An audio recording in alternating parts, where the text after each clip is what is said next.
What's up, everyone? Here to do Hunter x Hunter episode 89, and episodes like these are exactly why Hunter x Hunter is one of my favorite series. Don't get me wrong, I love other series with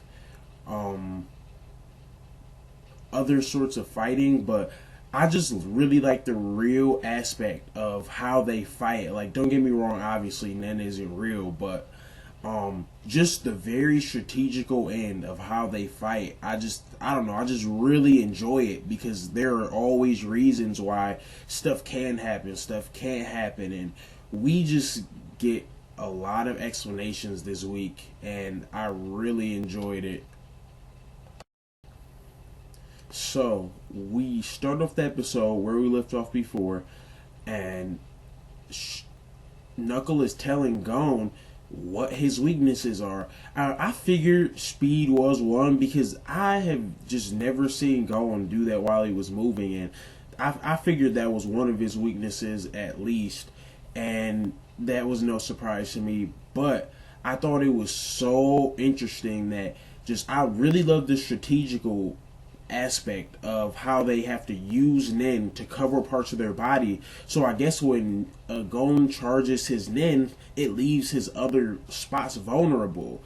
And when he says that, Gon gets really mad and he just lets his aurora explode. And even Knuckles says, wow, I noticed this before, but his aurora is amazing. But the only problem we have with Gon is no experience, and he hasn't been in enough real fights. And after that, Knuckle just starts kicking his ass, and man, it just really showed that how strong Knuckle was. But also, if he's supposed to be like Kite level, it did make me think Gon could seriously almost die at points of times, and I feel like if he got hit hard enough, he would be out. But then that's when Gon notices his true weaknesses. He is soft, and Gon actually exploits that. And Knuckle just kind of tells him, "You didn't I tell you you're not going to use that move on me?" When he tries to use rock paper scissors, and man, he talks all this crap, hits him again.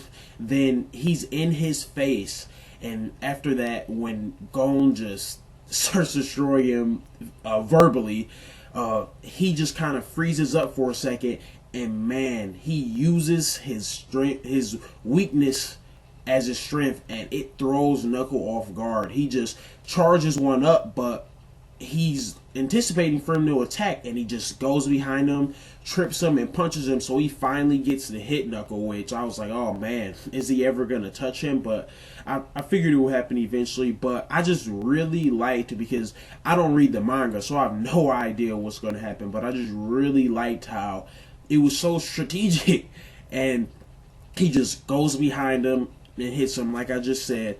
And after that, we go to Killua, and this is another thing that I really, really love about Hunter x Hunter. How we get a thorough explanation of why things are happening. And in other series, I'm not going to name any, but sometimes some things, they just pop out of thin air, and I hate it. But I just love how Killua just was pointing out how almost in baseball, when you throw a pitch that's too easy, like, I feel that what he was saying was like, it's almost like, no, that's too obvious, and then people fall for it and attack him. But if he's ready to anticipate it, then he'll go around. And I don't know, I just thought it was very, very interesting of how we're using his weakness to his strength. After that, we also get Killua explaining that, wow, Gon is catching up with his speed as he's fighting.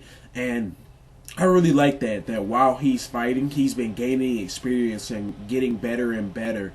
And after they have an exchange and we notice Gon is starting to catch up, Gon and Killua both realize, though, man, I only probably have 10 minutes left to use my Aurora, because without Aurora, where's your defense at? And we get a little explanation of how Gon is, as he's fighting, he's learning to almost, instead of cover up one specific area, cover up the whole side, I believe, of just his body, of where he can anticipate where the blows are coming at. And after that, like I said, he has 10 more minutes, and Knuckle, oh man, he just starts bashing Gon, saying, "This isn't even my full strength." And honestly, disrespectfully, Gon charges up one more time, or so we think, and we finally get to see him do paper, because we didn't see him do paper before, or at least to that extent, and it looked really cool. But like Knuckle even said, he could notice that it was weak.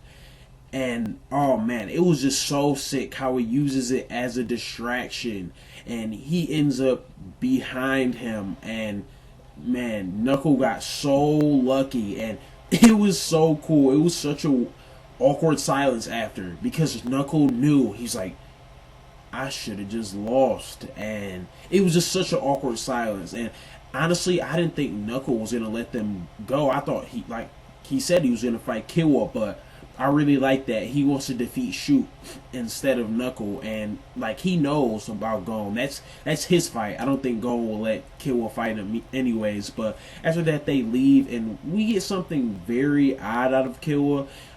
He kind of has this like killing intent-ish look on his face, and he says, "You better try your hardest tomorrow, or I won't forgive you." And I don't know exactly what he means, but I don't know. It seems like he really wants him to try, because it's going to be important to Gon. That's what I got out of that, at least. As soon as they get back to their hotel room, we get something very cool. I didn't think that Bisky would actually reveal like her powers to someone, but she was worried about Killua, and I really, really like that. We get some serious development from Killua, and she points out his weakness, and I wasn't really sure when Morale, I believe, said it in episode 85 that every fight you always have to think you're winning. But don't get me wrong, I do agree with that you have to have 100% like winning attitude. But the only thing is, I kind of also agree with Killua. If you know you're at a very overwhelming disadvantage, maybe it's time to reevaluate what you're gonna do. But we get some dialogue from Bisky telling us about how you have to think you will always win, you fight to run. And Killua was getting mad, and I thought he was gonna attack her, but I feel like it doesn't matter anyways, because it's Bisky, and she looks like she can't be touched. But the only thing that confuses me, and I hope this doesn't happen, why doesn't Bisky come to the Chimera answer to NGL with Gon and Killua? But I'm not sure yet, but she hasn't said anything, but I hope she goes. And after that, that's pretty much it. She tells him that that's his weakness, and he needs to fix it. And oh my gosh, also we get something very important. She tells him that if you don't beat Shoot tomorrow, leave Gon's side, because you will leave Gon to die one day. And wow, we just keep getting these weird premonitions from like other Nin people, and I just wonder, can they tell from his personality? Because like him and Ahsoka are just like sly people. But I'm just really excited for next week's episode. Hopefully it's a really good one. But that's my review. Let me know what you guys think, and thanks.